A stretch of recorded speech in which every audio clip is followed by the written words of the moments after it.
Hello student, welcome to my channel.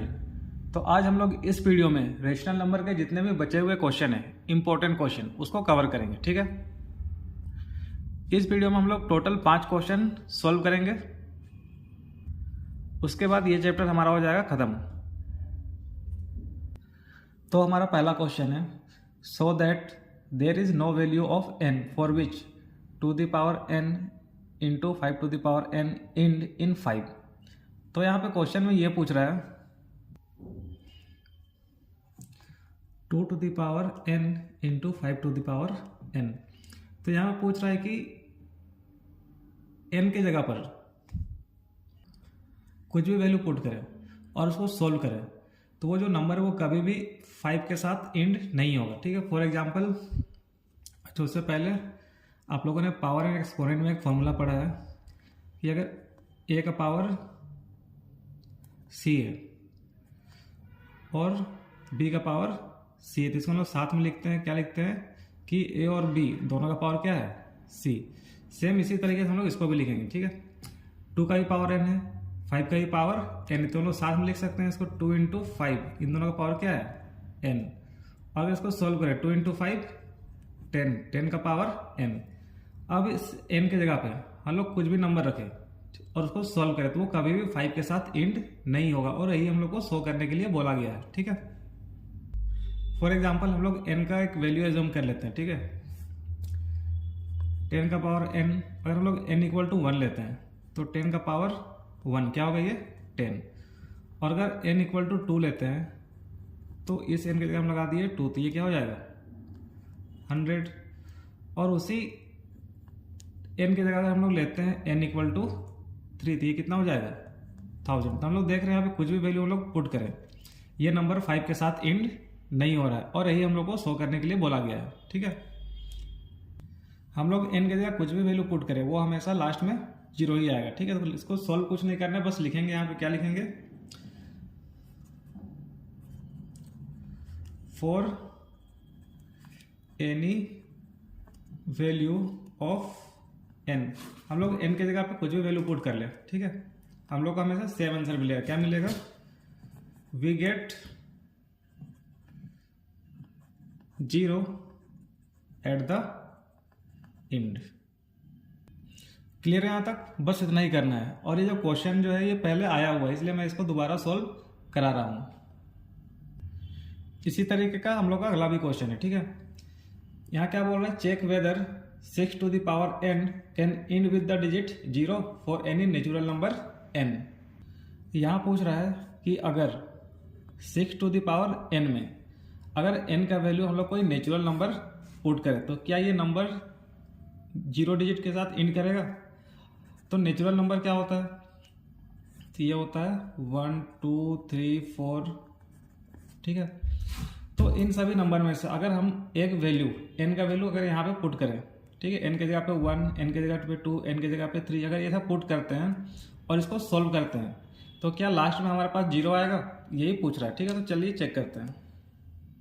तो ऐसा कुछ भी क्वेश्चन आता है तो सबसे पहले हम लोग क्या करेंगे, जो भी हम लोग को नंबर दिया हुआ है उसका हम लोग करेंगे प्राइम फैक्टराइजेशन। तो 6 का प्राइम फैक्टराइजेशन क्या होगा, 2 3 जा 6 और 3 1 जा 3। तो हम लोग 6 को लिख सकते हैं, क्या लिख सकते हैं, 2 इंटू 3 और इसका पावर n। बस इतना ही करना है, हम लोग को इसका आंसर मिल गया। कोई भी नंबर 0 के साथ तभी इंड करेगा जब उसका प्राइम फैक्टर क्या हो, 2 और 5 हो।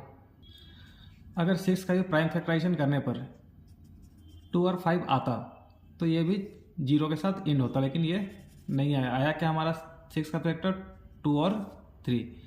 तो n के जगह पे हम लोग अब कुछ भी वैल्यू रख ले वो 0 के साथ इंड नहीं करेगा। ठीक है, बस इतना याद रखिएगा, कोई भी नंबर हो उसका प्राइम फैक्टराइजेशन करना है।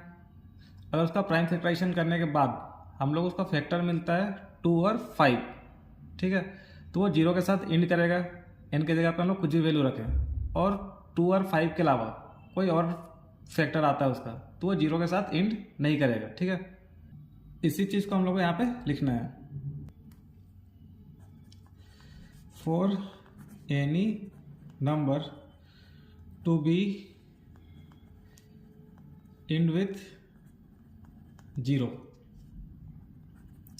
It's prime factorisation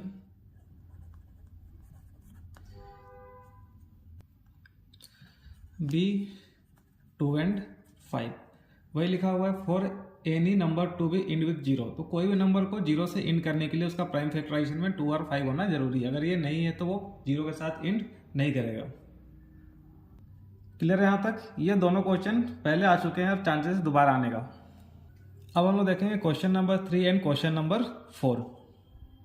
question number 3 में बोल रहा है the LCM of 2 number is 480 and HCF is 8। लिखते हैं इसको पहले क्या दिया हुआ है गिवन में।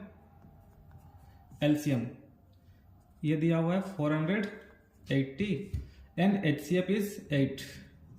एचसीएफ दिया हुआ है 8, ठीक है।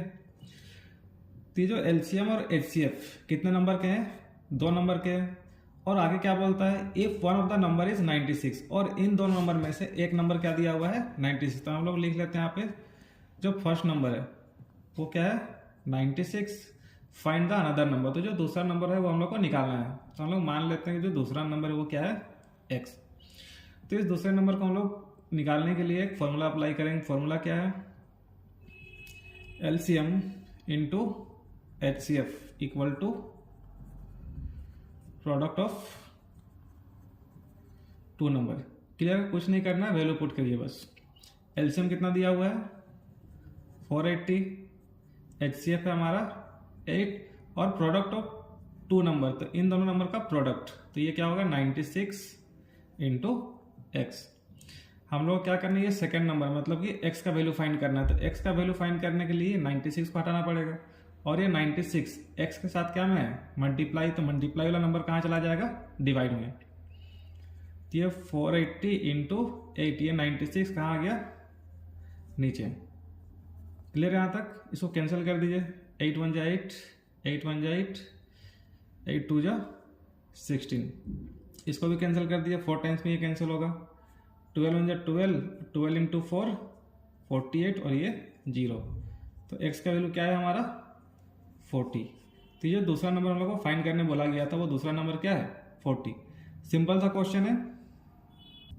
अगेन मैं रिपीट कर रहा हूँ, ये क्वेश्चन पहले भी आ चुका है, इजी है, लेकिन अगर आप प्रैक्टिस नहीं कीजिएगा तो ये भी क्वेश्चन हार्ड लगने लगेगा। इसी तरीके का हम लोग का दूसरा क्वेश्चन फाइंड द एलसीएम और एचसीएफ। यहाँ पे भी हम लोगों को एलसीएम और एचसीएफ निकालने बोला गया, ठीक है। Find the LCM and HCF of A and B. तो ए और बी का हम लोग क्या निकालना है एलसीएम और एचसीएफ निकालना है, जहाँ पे ए का वैल्यू दिया हुआ है और बी का वैल्यू दिया हुआ है, ठीक है। तो निकालेंगे कैसे? अगर बनने का बात करें तो ये एक लाइन में भी बन सकता है, ठीक है, लेकिन क्योंकि ये पहली बार है तो मैं इसको थोड़ा डिटेल में बता रहा हूँ। पहले निकालते हैं एलसीएम।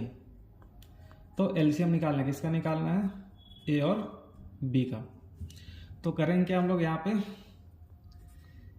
ए का वैल्यू लिखिए। ए का वैल्यू क्या है एक्स स्क्वायर वाई स्क्वायर और जेड।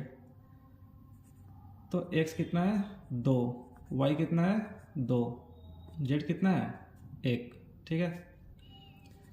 बी का वैल्यू पुट कर देते हैं एक्सपेंडेड फॉर्म में, एक्स का पावर 3, तो X into X into X. Y कितना है 1 और जेड कितना है 2। क्लियर है तक? अब पहले लोग चेक करेंगे कॉमन फैक्टर। तो यहाँ पे लिख देते हैं एलसीएम, किसका एलसीएम ए और बी का। तो पहले जो कॉमन फैक्टर उसको लिखना है। तो ये एक्स कॉमन था, ये एक्स कॉमन है, ये वाई कॉमन है और ये जेड कॉमन है, ठीक है। तो पहले क्या करेंगे जितने भी कॉमन अल्फ़ाबेट है उसको हम लोग लिखेंगे, उसके बाद जो बच गया क्या बचा एक्स वाई और जेड, इसको लास्ट में लिखेंगे। तो एक्स वाई और जेड ये बच गया था, ठीक है। अब इसको मल्टीप्लाई कर देते हैं। तो x कितना है 1 2 3, तो हो जाएगा x का पावर 3, y कितना है 2, z कितना है 2, तो z का पावर 2। तो ये हम लोग का निकल गया एलसीएम ए और बी का। क्लियर है? एक बार समझ जाइए कॉन्सेप्ट क्या है, वो एक लाइन में ही बन जाएगा, इतना लंबा करने की जरूरत नहीं है। अब हम लोग निकालेंगे एचसीएफ। तो एचसीएफ निकालने के लिए भी पहले इसको हम लोग एक्सपेंडेड फॉर्म में कन्वर्ट करते हैं, ठीक है। अगेन ए का वैल्यू क्या है x square y square z. तो x square y square z B को भी लिखिए, एक्स का पावर क्या है 3, तो इसको 3 टाइम्स लिख देते हैं, वाई और जेड इंटू जेड। क्लियर है यहाँ तक। अब हम लोग को लिखना है HCF ए और बी का क्या कॉमन है, एक्स अगेन एक्स, ये वाई और ये जेड। तो ध्यान रखिए जब हम लोग HCF निकाल रहे हैं तो बस उसी अल्फ़ाबेट को लिखेंगे जो कॉमन है, इसको मल्टीप्लाई करिए, X into X, X square, Y और ये हो गया जेड। तो ये हम लोग का निकल गया HCF ए और बी का। क्लियर है। इतने आसान क्वेश्चन ही आपको आसानी से 2 मार्क्स एग्जाम में दिला देंगे, बस आप समय समय पर रिवाइज करते रहिएगा। ठीक है। ये हमारा last question, question number 5। Explain why this number is a composite number. यहाँ पूछ रहा है कि जो नंबर है ये कंपोजिट नंबर है, क्यों, ऐसा एक्सप्लेन करने बोल रहा है। ठीक है। तो पहले देखते हैं कंपोजिट नंबर होता क्या है। तो कंपोजिट नंबर वे नंबर होते हैं जिनका 2 या 2 से ज़्यादा फैक्टर होंगे। ठीक है। पहले इसको लोग सॉल्व करना पड़ेगा। क्वेश्चन क्या है, 7 into 6 into 5 into 4 into 3 into 2 into 1 plus 5। ठीक है। तो सबसे पहले हम लोग निकालेंगे कॉमन। तो ये एक नंबर पूरा मल्टीप्लाई में, ठीक है, और ये एक नंबर बीच में क्या है प्लस का साइन। तो इसमें और इसमें कॉमन क्या है, तो हम लोग देख रहे हैं इसमें भी 5 है इसमें भी 5 है, तो हम लोग क्या करेंगे 5 निकाल लेते हैं कॉमन। तो बचेगा क्या 7 इंटू 6, ये 5 तो निकाल लिए, तो बचा क्या 4 इंटू 3 इंटू 2 इंटू 1, प्लस का जगह प्लस, और ये 5 हम लोगों ने कॉमन निकाल लिया था, यहाँ बचा क्या 1। अब इसको सॉल्व करेंगे।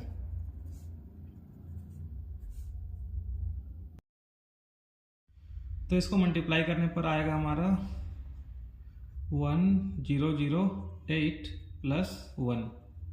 फाइनली 5 इसको प्लस करें तो कितना आ जाएगा 1009। इसको हम लोग लिख सकते हैं 5 इंटू 1009। अब लोग यहाँ पे साफ साफ देख सकते हैं कि इस पूरे नंबर का, ठीक है, इस पूरे नंबर का कितना फैक्टर है 2 फैक्टर है। और क्वेश्चन में क्या पूछा था, वाई ये जो नंबर है वो कंपोजिट नंबर है। तो कंपोजिट नंबर क्यों है, क्योंकि इनका कितना फैक्टर है 2। लास्ट में एक लाइन लिखेंगे, thus the number have 2 factor. ठीक है, इसलिए वो क्या है composite number. So it is a composite number. तो ये हमारा पहला चैप्टर जो रेशनल नंबर ये खत्म हो चुका है। ठीक है। अब इसके बाद हम लोग मूव करेंगे हमारे नेक्स्ट चैप्टर, या फिर फिजिक्स का हम लोग एक चैप्टर भी कंप्लीट कर सकते हैं।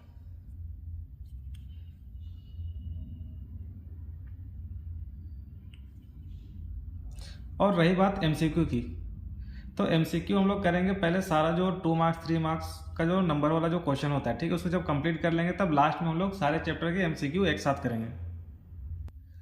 अगर आपको मेरे समझाने का तरीका अच्छा लगा तो please subscribe my channel. Thank you for watching.